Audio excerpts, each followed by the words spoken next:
Hey, another impromptu video today. My buddy has this P100. It's actually from the Rider store. They're a store located in Taipei, Taiwan. I'll link them down in the description below. So if you're ever in town and you're looking for a scooter or a unicycle to rent or trying to learn more about where to buy them in Taiwan, check them out. And they've kindly lent this scooter to me for a little bit. And I'm just going to show you guys everything the P100 has to offer. Now, retail price for this scooter is $2,000. Max speed, I believe, I'll put the official specs up here, but from what I know, it's 40 kilometers an hour. You're actually able to achieve 48, and it's 1,086 watt hours.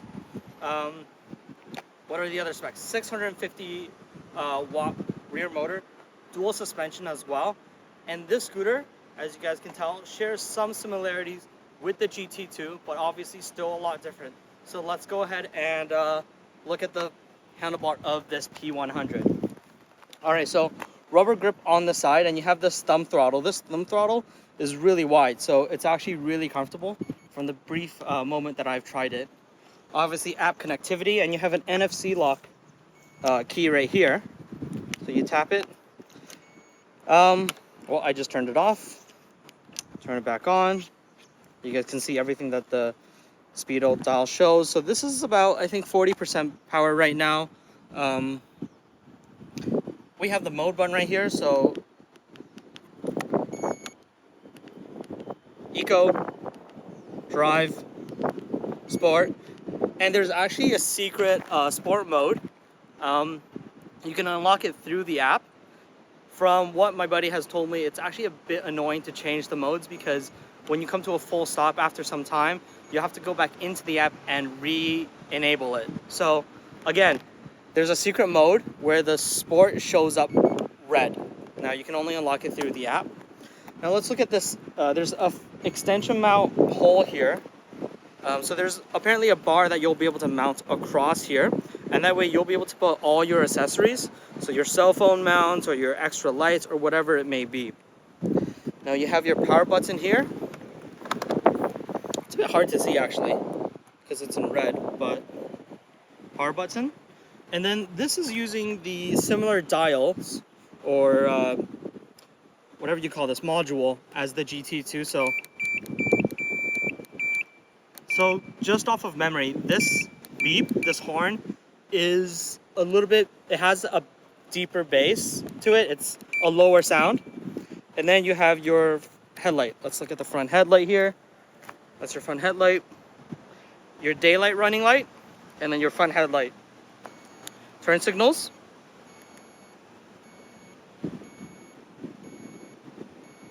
So they blink about 4 times before it automatically turns off.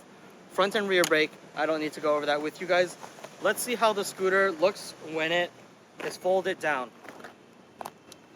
So folding mechanism right here. It looks very much like the 9-bot Max one, a little bit wider. And let's see if I can figure this out. Okay, wait. Oh, okay. This comes down. Okay, and this is 36 kilos, I think my buddy said. So not too bad. Pretty good looking scooter, I'd have to say. You have your RGB lights here. Are there any lights here? Nope, no lights. Metal tubing. Suspension, only rear motor.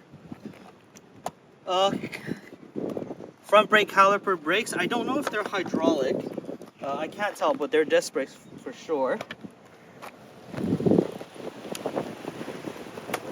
Now, let's look at the charge port here. So charge port covered up. Now I think this is the same port or the same plug as the 9-bot G30 Max one.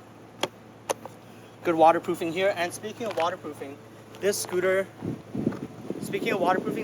is rated for IP54.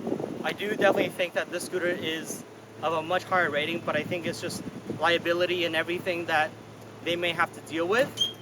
It's a whole lot easier if they just say that it's IP54. Now, looking at the back here, let's look at the rear here. Rear brake light, you have a reflector here.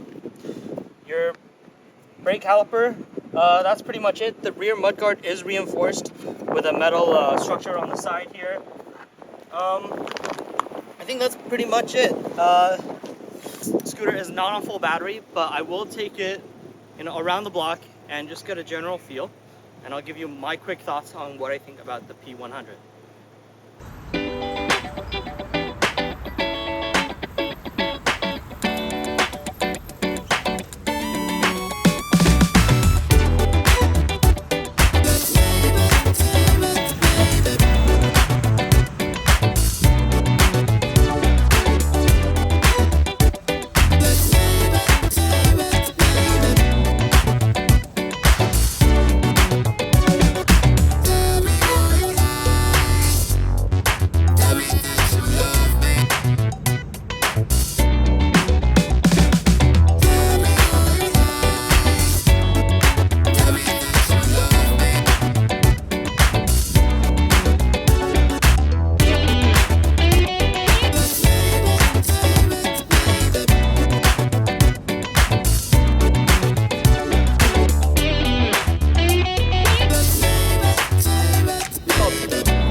Now, one thing I'm realizing with my friend Amos here, who is jumping on the scooter with me, is that the travel for the P100 isn't that impressive.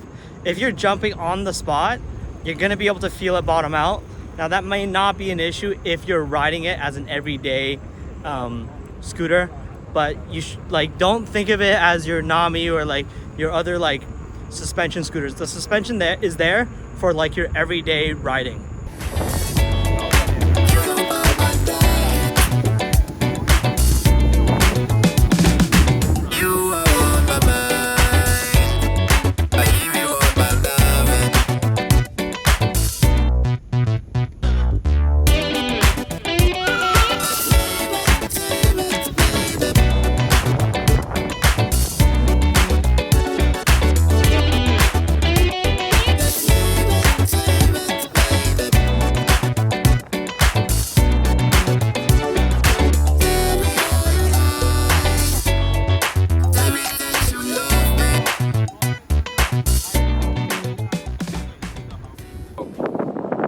So I just took the P100 around I think this is a velodrome, I'm not 100% sure, but I did ride it up to 40 kilometers an hour.